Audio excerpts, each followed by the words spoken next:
Hello ဒီနေ့တော့ကျွန်တော်က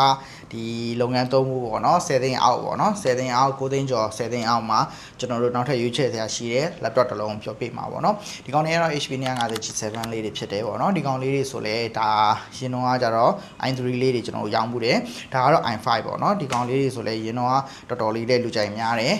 အဲ့ဒါလည်းရှိသလောက်ရှင်းနေပေါ့နော်ဒီကောင်လေးဆိုရင်ကျွန်တော်တို့က15.6မထူမပါလေကျွန်တော်တို့ကပြီးရင် i5 ကိုမှ 8 generation သူကတော့ 8GB 256နဲ့လာမယ်ပေါ့နော်ဒီကောင်လေးတွေဆိုလဲမိုက်တယ်ဒါလည်းဆိုရင်ဒီက15.6ဖြစ်သွားတယ်ရုံးသုံးလုံးကောင်းမယ်စာရီတင်လုံးကောင်းမယ်ကျွန်တော်တို့ပြီးတော့ POS system တွေမှာသုံးလုံးကောင်းမယ် workshop တွေမှာသုံးလုံးကောင်းမယ်နံပါတ်ပဲပါဝင်တဲ့အတွက်ရုံးသမားတွေအတွက်လည်းထူးဆင့်ပြသွားတယ် keyboard တီးသန့်ဝယ်စရာမလိုတော့ဘူးပေါ့နော်ပေါ်ရီအနေနဲ့ကတော့ကျွန်တော် HDMI ပါတဲ့အတွက် presentation တွေပါညာလေးဆင်ပြေသွားမယ်နှစ်ဝက်ပေါ်ပါမယ်လုပ်ငန်းသုံးလို့ဆင်ပြေမယ် USB နှစ်ပေါ် digital ပေါ်ပါမယ်ကျွန်တော်တို့ drive ပါမယ်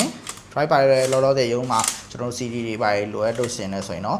ပို့ဆောင်ရမလို့တော့ပေါ့နော်ပြီးရင်ကျွန်တော်တို့ SD card ပါမယ် USB ပါမယ်ရုံးနေအတွက်တော်တော်ဆင်ပြေပေါ့နော်လုံးဝတကယ်မထူလည်းမထူပေါ့နော် i5 ကိုမှ 8 generation ကိုမှကျွန်တော်10သိန်းအောက်နဲ့3အောင်ပါပေါ့နော်ဒီကောင်လေးတွေဆိုလဲrecommend ပေးခြင်းနဲ့ပေါ့ဘာဖြစ်လို့လဲဆိုတဲ့အတွက် HP brand ကိုကြိုက်တယ်ပုံစံလေးလည်းအရင်မတုံးညင်ဘူး generation မြင့်မြင့်လေးနဲ့ရုံးသုံးလုပ်ငန်းသုံးကောင်းကောင်းလုံးညင်နေဆိုရင်ဒီကောင်လေးနဲ့မိုက်တယ်เนาะ okay အဲ့တော့တခြား laptop တွေလည်းကျွန်တော်တို့ပြောပြပေးပါမယ်